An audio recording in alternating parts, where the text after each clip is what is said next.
Hello everyone, and welcome back to Let's Play Hearts of Iron 4 Millennium Dawn with me, Alpha Pi Omega, and Ukraine.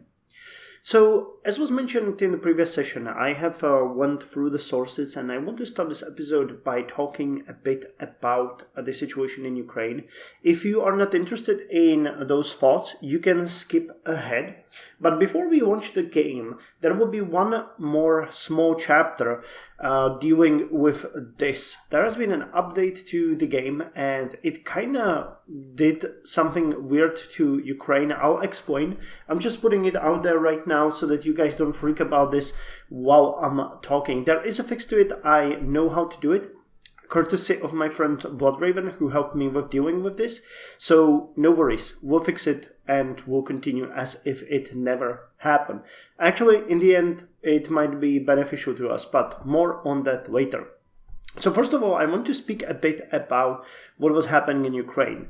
One thing that is really good is the fact that Russia has completely vacated the northern territories and they gave up on their push on Kyiv. I've been speaking about this a number of times, but the fact that Kyiv has not fallen is probably the biggest victory for Ukraine in this whole war. The fact that they were able to defend it, to repel all of the attacks, starting with the deployment of troops, of Russian troops on Hostomel airport, the ongoing onslaughts into the Kievian suburbs, and holding the city with President Zelensky in it. That was just amazing. And it was, I think, in many sense, the turning point of this war, because if Kyiv has fallen in the first week of the war, just a reminder, we are now on day 50 of this war, it could have ended the war prematurely if he was, as a symbol of the state,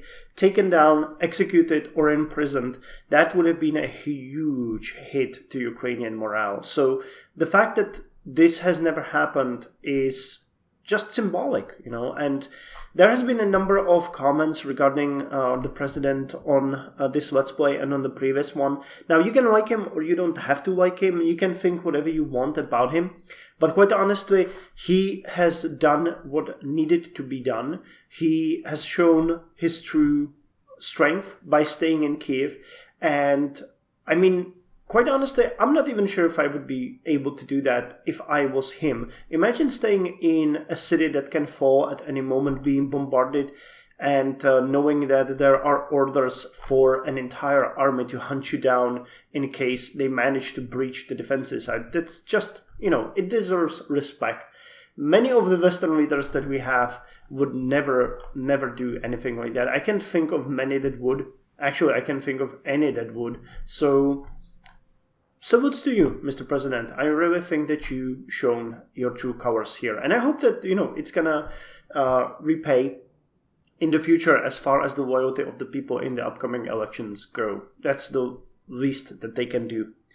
Which is actually an interesting thing to mention. And I don't know how the elections are going to go. I don't even know when they are supposed to happen next. I think Zelensky was voted in the office in 2019, so it would be next year. Hopefully the war is not going to continue that long, but, you never know. Anyway, the fact that the Russians have vacated the northern area and pulled their forces out allows politicians from Europe to come visit Kyiv. Now, while the attack was still ongoing, there was the the Prime Minister of my country, together with representatives of Poland, Slovakia, and I believe there was 4 of them. I forgot who the last one was. I think it might have been Slovenian Prime Minister, visited Kyiv. I should have wrote it down. I apologize to the country that I forgot about. I know that it was Czech, Poland, and I think Slovakia. They visited Kyiv in a surprise visit, and they kind of paved the way for other people. Now, most notably, yesterday, Boris Johnson visited Kyiv, and also Ursula von der Leyen, the representative of European Union, also visited Kiev. So this is showing quite a lot of support. And of course, new deals were struck during these visits, like United Kingdom promised additional 120 vehicles and anti-ship missiles to Ukraine. So more power to you. Now that Kiev is getting back to, well, if not normal, to semi-normal, it allows such visits and for the Western politicians to actually visit and see the horrors of the war, which might change or sway their opinions on many things. Now, while this is the liberation of Kiev, what Russia is doing is the continuation amassment of forces on the Izum-Luhansk-Mariupol line. Now, the next assault is going to come probably soon. It still hasn't started. I was kind of thinking that it might start this weekend because many experts mentioned that Russia might be completely finished with their preparations, but nothing is happening so far. And I want to mention that it's afternoon of 10th of April right now. So unless it happened like in the past 30 minutes, I didn't see anything online. What Russia is going to try to do here is, is the experts' guesses, is a push to Izum and south, and from Mariupol to the north, effectively cutting the Ukrainian army, encircling it and destroying it. That would be pretty much the end of the war as far as I'm concerned, because most of the Ukrainian forces are now stationed in this area building the defenses. Now, they built a pretty good defense there.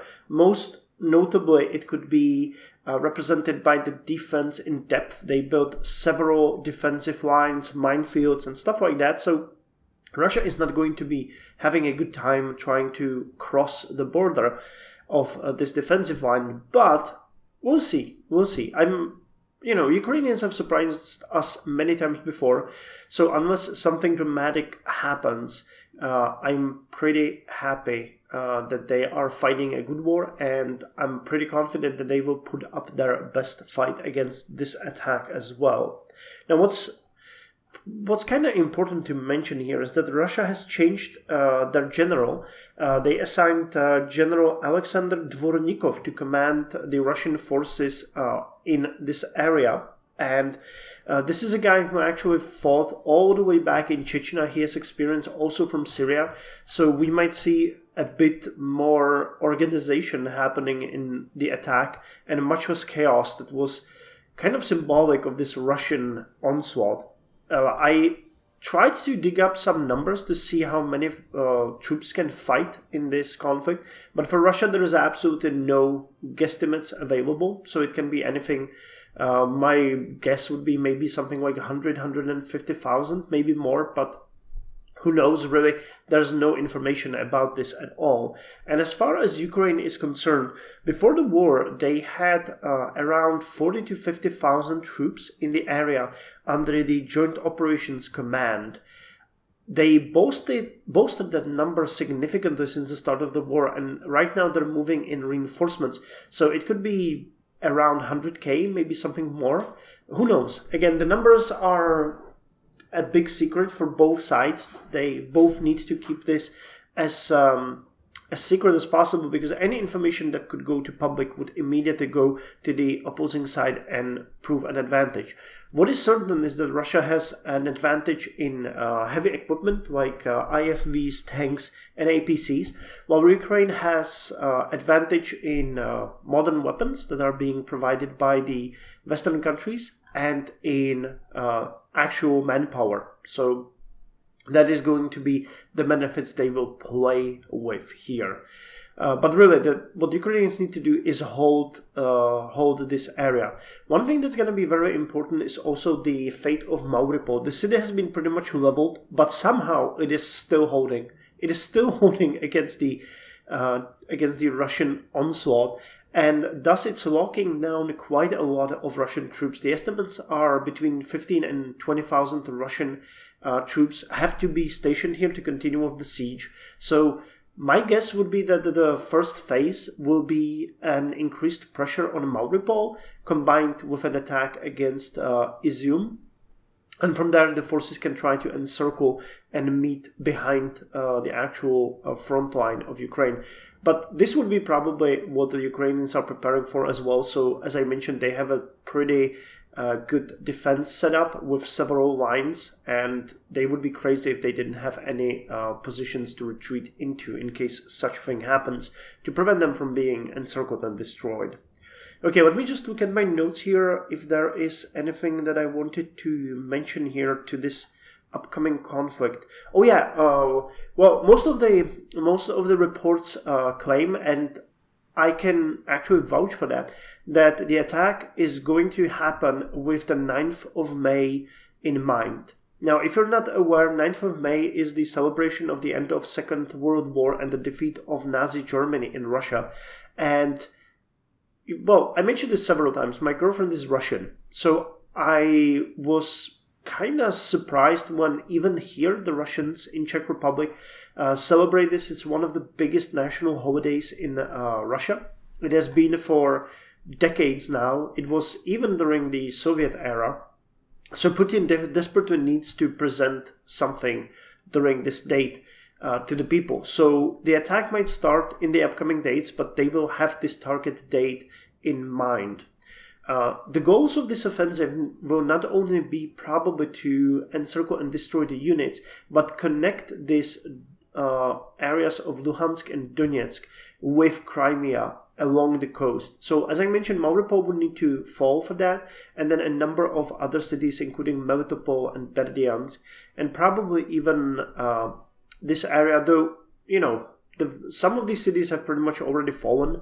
There is a troop movement in this area of the Russians, so they'll try to probably connect this entire area into one concise chunk, and that could be their main goal in here. Now, this very well goes with two things. You guys know that I mentioned that Russia is probably doing this because of securing...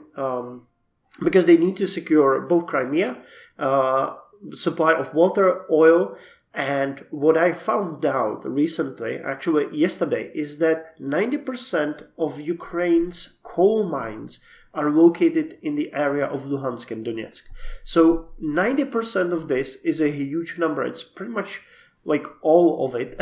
And Russia is exporting quite a big number of coal as well. Not as much as oil and gas, but coal is still a very important article for Russia when it comes to international exports. So the area is more and more looking like one of the most important parts of Ukraine as far as raw resources go. So yeah, I guess you can all draw the numbers here and come to your own conclusion what this is about. Now, if they, and by they I mean Russians, won this offensive, this would go in hand with what one of my subscribers a long time ago posted on one of the videos, which was the proposed Confederacy of Novorossiya, which would pretty much be roughly this. Well, not this entire, but it would go from Crimea along the river to Zaporozhye, Donetsk, Luhansk, and along the river to Kharkiv. And I think that Izium is also part of it. And it would be like a separate puppet state, if we are quite honest, on the east of Ukraine. Now, I looked at the size of it, and it's pretty much like 1/3 of Ukraine. So this could be what the Russians will try to get on or until 9th of May. That's my guess. Okay, so I guess that this is all that I wanted to go with for the war plans or the war preparations that are going on in Ukraine, and little bits and pieces of interesting information that I also wanted to mention. Putin's daughters that were for a long time in United Kingdom are now on the sanction list. I caught some news that there were demonstrations in front of their houses in London, and the fact that they have now been targeted as culprits in this thing, and their assets have been frozen in the United Kingdom, is kind of interesting for the fact that also it was never really openly admitted by Putin that these two women that are living in London are actually Putin's daughters. And the reaction of Moscow pretty much confirmed this. So, yeah, I didn't know that the paranoia of Moscow went this far, that even the members of Putin's family are sort of a secret. but obviously, yes, this really has the vibes of North Korea regime. Wow. But yeah, it's kind of interesting that they are now on the sanction list as well. And I think that's going to hurt Putin more than many of the other sanctions. In another news, several states, including Czech Republic, has been pushing for Ukraine to getting the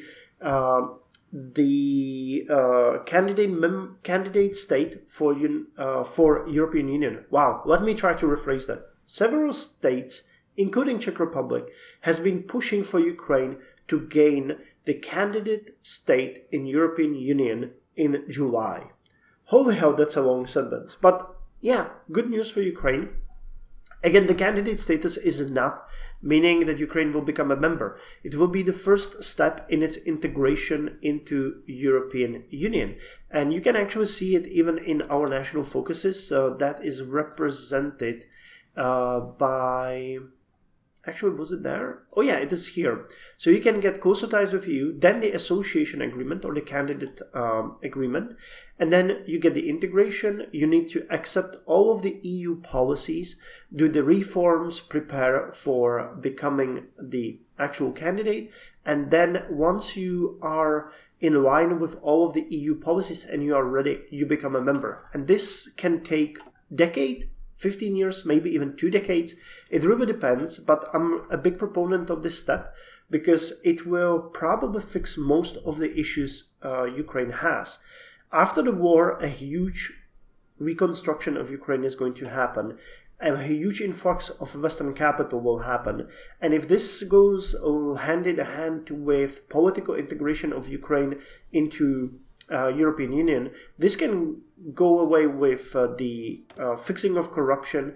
This can fix all of the issues with the oligarchy. This can up Ukraine's economy. This can be awesome for Ukraine in the long run.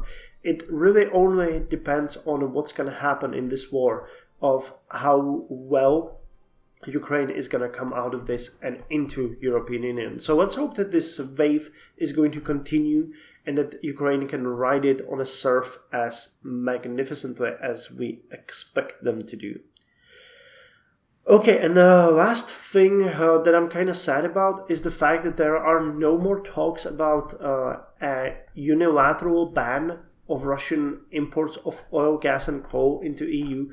Again, this has been stuck on some kind of technicalities. Hungary was against, Germany was still wavering. So even in the face of Bucha massacre and the other atrocities caused by Russia, Europe has still not taken this very important step, and I'm really mad and disappointed with them for that. But I know that there's a lot of moving parts. Maybe we'll see some development, but the last news about this are from like 2 days ago and nothing since then. So yeah, I think that wave has dissipated. Okay, so 3 more notes before we actually move forward. I will put the Bucha massacre link in the description because it's something that everyone should really read. And we all know that Russia is never going to admit to it. They never really even admitted their participation in the massacres in Poland after the occupation. So, this is just going to be denied from Russia. But I think that it should be something that everyone that's interested in this conflict should read and should keep in mind for future generation and teach about this, because this kind of information and remembering it is what we all individually can do to support Ukraine in the future years. Because, the worst thing is apathy. That's the worst thing that can happen now. So I'll put that in the description. I'm also going to put there a topic that I found recently, which is called the war crimes in the 2022 Russian invasion of Ukraine. There's a lot of topics there that you can read, a lot of eyewitness reports and stuff like that, so you can get a bit more of an idea on the day-to-day fighting in Ukraine. There's, of course, quite a lot of information about Bucha there as well, so feel free to read for it. It's really interesting read. And to my surprise, it's actually quite nicely mentioning where you have the eyewitness reports, what organizations are actually investigating this stuff, and so on. And last but not least, the link you can find there will be the Novorossian Confederation. I think I linked that before as well, but repetition is the mother of wisdom, so you can keep it there and check it out if you haven't. Okay, this concludes the first part. I know that it's been 20 minutes already, but I haven't done much talking about Ukraine and the development there in a couple of episodes, so now we have wrapped it all up. Now, what are we going to do with this thing? Well, what happened is that the mod has been updated, and there is probably more things that broke, but this one is the one that is most important to us. They added a new province or a new area called Outer Donbass. So now you have Donbass and Outer Donbass. I guess this is in line with the future incorporation of the war with Russia. But as it works perfectly when you load the game anew. But if you already have a save file, what happens is that it takes it away from you and adds it to Brazil. Yay. Awesome, right? Well, we can fix it. I think I mentioned that already, but this is courtesy of BotRaven, one of my subscribers who helped me with devising the way how you can deal with it. So I'm going to show it here. So if that happens to you guys as well after this update, you can deal with it and fix it, and you don't have to restart the campaign from the very beginning.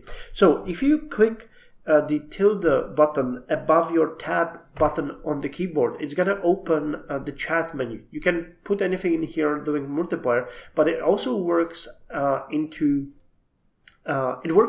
it works also as well as the console for inputting new tags and changes in the game if you know how to do them. So what you can do here is you can put in something called tdebug, which will allow the game, tdebug, yes, okay, now it is, I mistyped that. So tdebug, and that's going to show you additional information about the provinces or the areas, whatever you choose to call them. And you can see here a couple of new information. And the one that's important for us in this is the state ID. You can see that this Outer Donbass has a state ID 1030. And you can use this one to do various things. Now, Outer Donbass, if you look at it, is owned by Brazil, but there are no foreign claims or cores on it, not even for Ukraine. So we need to fix that if we want to take Donbass. So what we can do here is add core, and you use the state tag, which is 1030. So when I do that, it's going to add the core to this province. So Ukraine has Outer Donbass as our core state now. And then we can go with set owner Ukraine to 1030. And it gives our province back to us. Now, funnily, that keeps the foreign claim of Brazil on it. I thought about removing that, but on the other hand, if Brazil wants to come and fight us for Outer Donbass, I would even welcome that as the mess of the mod, and I would have fun with it. But yeah, we're gonna see. Anyway, then you can just put in the tdebug again, and it's going to disable the tooltip so you don't see all of that extra information, and you can turn the debug or chat window off. So yeah, we have this province back now, and what it means is actually we have benefited from that. I don't remember how many factories we had before, but I'm pretty sure we didn't have 58, and a number of those are in the Outer Donbass. As actually I checked, and it's completely full. So I think we have just gained like 8 civilian industries and 1 office sector out of that, which is okay. Well, I didn't do that myself, so I'm just gonna take it for what it is. I'm gonna be happy with it. I'm not sure how it's gonna. Oh yeah, well, this is what I was afraid of. It actually probably. Oh no, it didn't. Well, we'll have to start the game to see how this is gonna affect our supply situation. But it is very likely that we'll need to do some hotfixes here to reconnect them. So we get the factories, but we lost some railway, but I'm okay with it. I'm not sure if it breaks anything else for us. We'll have to start playing and see if there is something happening. And I think we have the elections going, don't we? Yeah, we ended up during elections. So far, our coalition.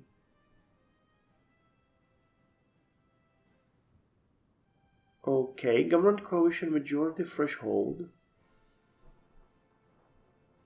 Well, let's unpause and see what's gonna happen. I think the game is a bit confused now, so... Yeah, okay, it reconnected. Good, good, good. So there isn't any issue there. And wait, what the hell are you? Oh yeah, okay.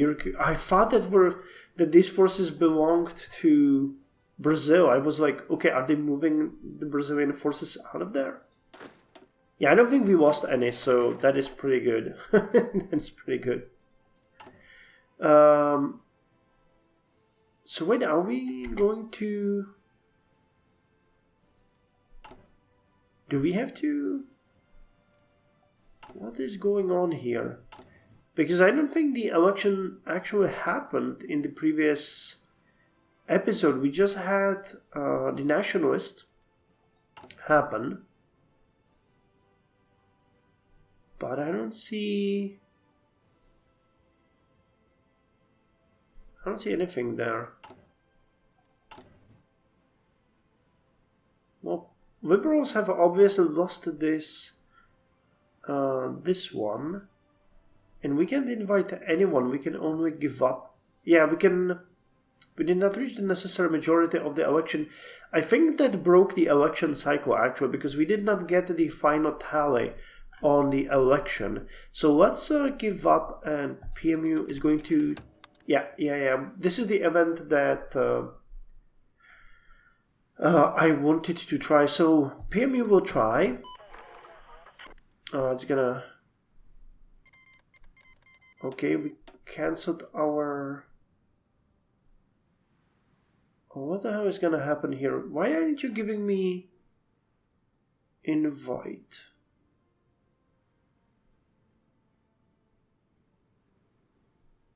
Okay. It looks like we can't invite anyone, so what the hell is going to happen here now? We had a number of... Oh, that's right, I get it. Okay, so that's an issue. While the game reloaded or was updated, we had the elections happen, but as we have such a big threshold, all of these parties are not eligible to get into the parliament, and the PMU Liberals and PRRU are probably all unable to work together. So that means this is a big stalemate, and I'm not sure what's going to happen here. Liberals will try instead. Yeah, we need one of them to have a majority threshold, which would be 31.8%. And that is not going to happen. Yeah, these guys won't work together. None of them will work together. So we had the PRRU. What are they? They are... Yeah, they're emerging conservatives. You are liberals and you are Western conservatives. So, well, we even have Pavel Antonov now as the leader. We are unable to find any consensus. So we're gonna get additional hit of 300 political power here. And I don't know what's gonna happen then. I am not at all sure what's gonna happen next. So I guess we'll just have to wait. Let me in the meantime check on the South North Korea fight. Oh, there's actually fighting happening.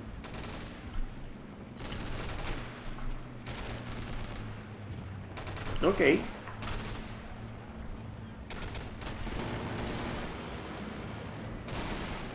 So can you help?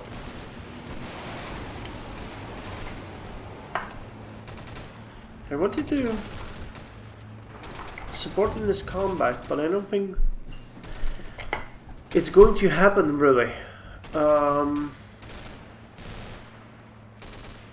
Yeah, well, we took the combat over immediately. There are forts on their sides. We have a massive air superiority, though.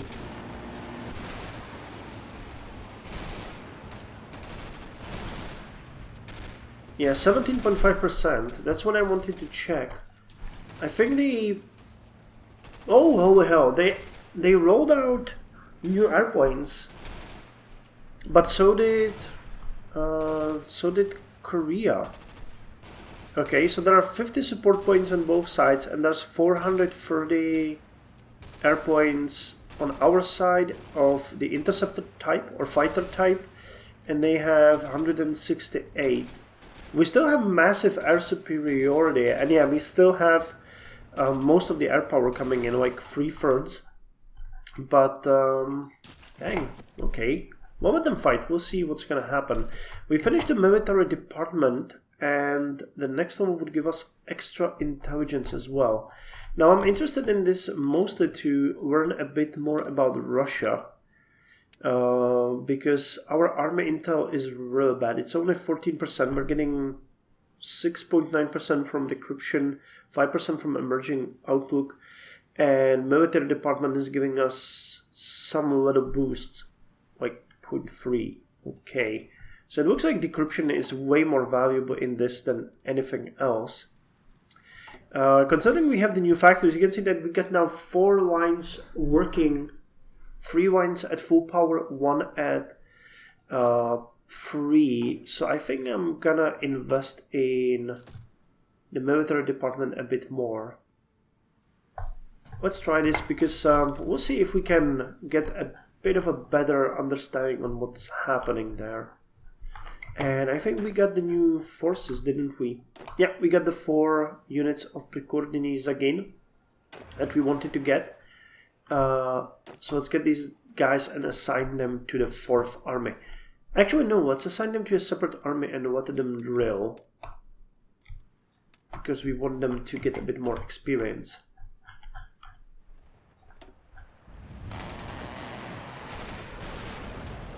Yeah, I don't think we're... Look at how many there are reserves on both sides. This is just gonna continue until forever. But we can participate in that. That's not such a big issue. We can get additional... And the last air doctrine here called Digital Close Air Support, which is going to give us extra 10% in air support ground attack, attack helicopter ground attack, and ground attack of fighters. And air support mission efficiency plus 10% and ground support plus 20%. DCAS allows the use of digital measures to expedite communications, rapidly build shared situational awareness, reduce human error, and shorten the kill chain. So let's get that. And see how we're going to approach this. Yeah, their infantry divisions are really weak. But with all of these bonuses, how will our...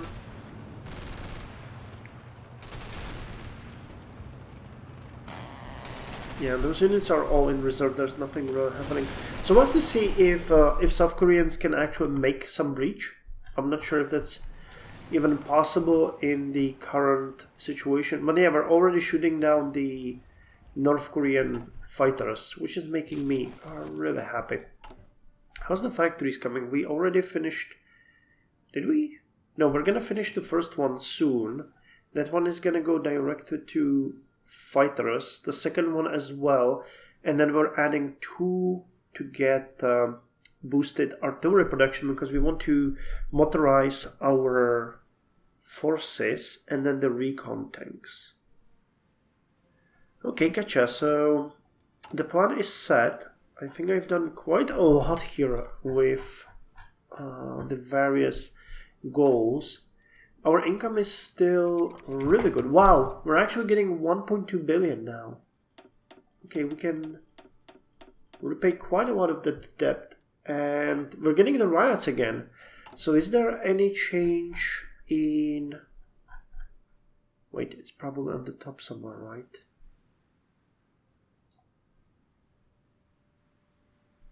Yeah, not sure what's gonna happen here. We can negotiate with rioters. That's just gonna put us into a deeper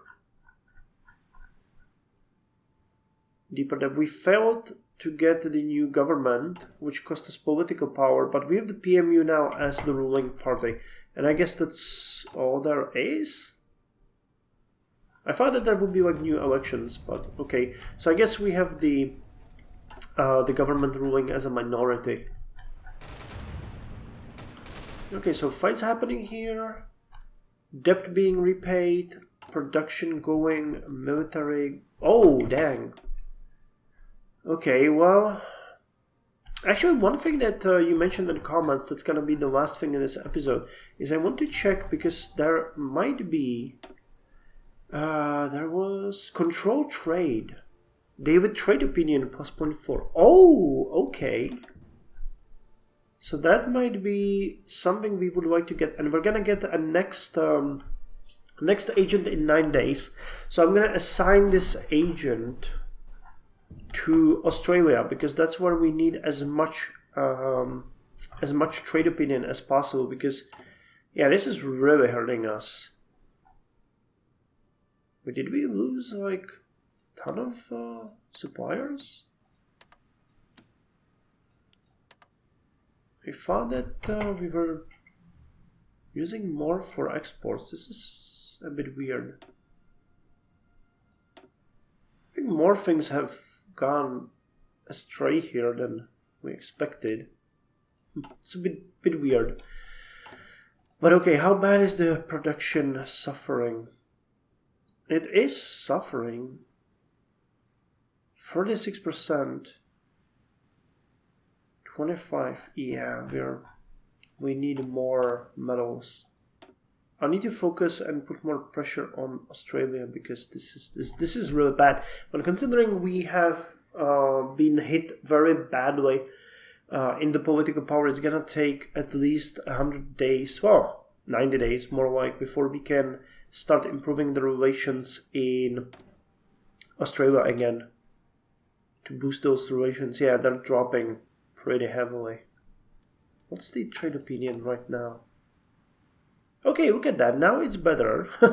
And now it's not.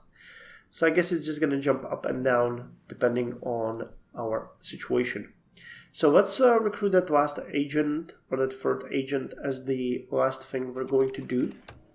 Russia is intending to invest here, and I will not let her. So we have 3 guys here: Shevolod, Borisov, Ksenia, Zima, and Krylo Kaczynski. Infiltration, effectiveness, collaboration, government. Okay, well, he's obviously the best one of them. So let's get him, and you will be immediately put on building Intel network in here. Can you control trade? Okay, you can. You don't even have to have an Intel network for that. It's interesting. Well, let's have him work on that. Our trade. Come on. What's our trade influence? I know you want to show me 210. Yeah, some of them have as high as 300. 210. Yeah, but every point is going to count. The higher we have it, the higher the delivery is going to be. Okay.